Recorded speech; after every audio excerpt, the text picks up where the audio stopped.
Jharkhand reporter के सभी दर्शकों को जोहार। दर्शकों, मैं हूं हरिओम राय। झारखंड की बड़ी और प्रमुख खबरों को लेकर मैं हाजिर हूं।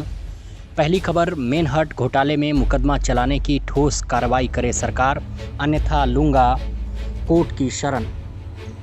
सरयू राय ने कहा है कि राज्य सरकार को मेनहर्ट घोटाला में दोष सिद्धि अभियुक्तों के विरुद्ध मुकदमा चलाने की ठोस कार्रवाई करनी चाहिए। अगर ऐसा सरकार नहीं करती है तो वे बाध्य होकर कोर्ट की शरण में जाने के लिए बाध्य होंगे। सरयू राय ने कहा कि इसके लिए झारखंड सरकार को 21 मई तक का समय दिया है। बता दें कि यह घोटाला वर्ष 2005 का है। रांची में सीवरेज ड्रेनेज सिस्टम के लिए सिंगापुर की कंपनी मेनहर्ट को कंसल्टेंट नियुक्त किया गया था। इस पर करीब 21 करोड़ रुपए खर्च हुए थे, लेकिन धरातल पर कोई काम नहीं हुआ था। अगली खबर, पूजा सिंघल प्रकरण से जुड़ी हुई। सरकारी गवाह बनेंगे आईएएस पूजा सिंघल के पति अभिषेक झा। कई गहरे राज बताए, सौंपे ढेर सारे सबूत। भ्रष्टाचार के संगीन आरोपों से घिरी आईएएस पूजा सिंघल के पति अभिषेक झा सरकारी गवाह बन सकते हैं। वे ईडी को एक जानकारी, एक दस्तावेज उपलब्ध करा रहे हैं। पिछले 10 दिनों की पूछताछ में अभिषेक ने कालाधन संबंधित निवेश संबंधी दस्तावेज भी ईडी को दिया है। अगर अभिषेक झा सरकारी गवाह बन जाएंगे तो निलंबित आईएएस पूजा सिंघल की मुसीबतें बढ़ जाएंगी। अभिषेक झा वे सभी राज जान रहे हैं जो एक पति के तौर पर सबको होती है। रुपयों के लेन देन, निवेश आदि की पूरी जानकारी अभिषेक झा को है। ऐसे में ईडी के अधिकारियों को सब कुछ आसानी से मिल जाएगा। अभिषेक झा पूजा सिंघल के दूसरे पति हैं। उनके पहले पति आईएएस राहुल पुरवार थे, जिनसे तलाक के बाद पूजा ने अभिषेक झा से दूसरी शादी की थी। सूत्रों की माने तो अब भी पहले पति के साथ पूजा सिंघल की कई संपत्तियां साझे में हैं। अभिषेक झा ने इन सभी संपत्तियों की जानकारी भी ईडी को मिल जाएगी अभिषेक झा के द्वारा। अगली खबर भी पूजा सिंघल प्रकरण से ही जुड़ी हुई। ईडी ने अब इस नेता से की पूछताछ। आईएएस पूजा सिंघल की प्रकरण में ईडी की जांच का दायरा दिन पर दिन बढ़ता जा रहा है। ईडी ने पूजा को 5 दिनों के रिमांड पर लेकर पूछताछ कर रही है। आज उनकी रिमांड खत्म होने वाली है। अब देखने वाली बात है कि इस रिमांड बढ़ती है या जेल से पूजा बाहर आएंगी। वहीं रविवार को जेएमएम से निष्कासित पूर्व कोषाध्यक्ष रवि केजरीवाल से पूछताछ की गई।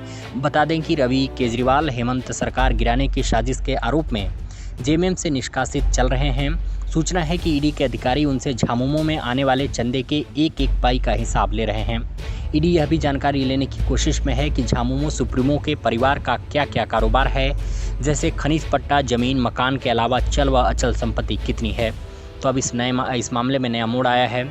अगली खबर, पंचायत चुनाव से जुड़ी हुई। 8 जिलों के 26 बूथों पर आज फिर से मतदान। बरकट्ठा सीओ और बीईओ को हटाया गया।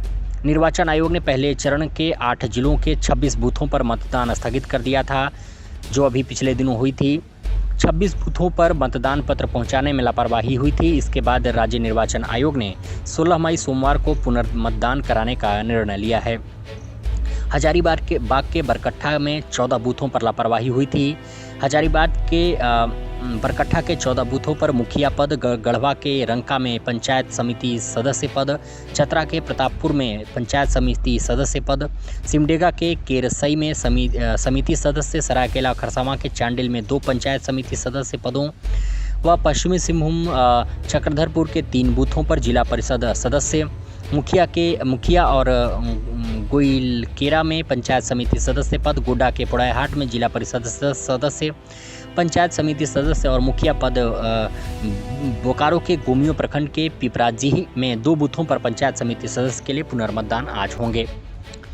अगली खबर, दुमका नगर परिषद ने बस स्टैंड के दुकानों में किराए में की भारी वृद्धि।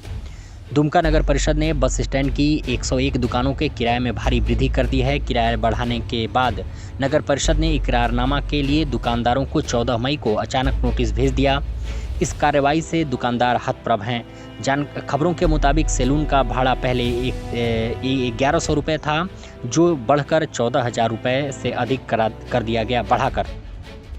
होटल का भाड़ा जैसे 4600 रुपये था, उसे बढ़ाकर 56,000 कर दिया गया है। तो ये भारी वृद्धि है।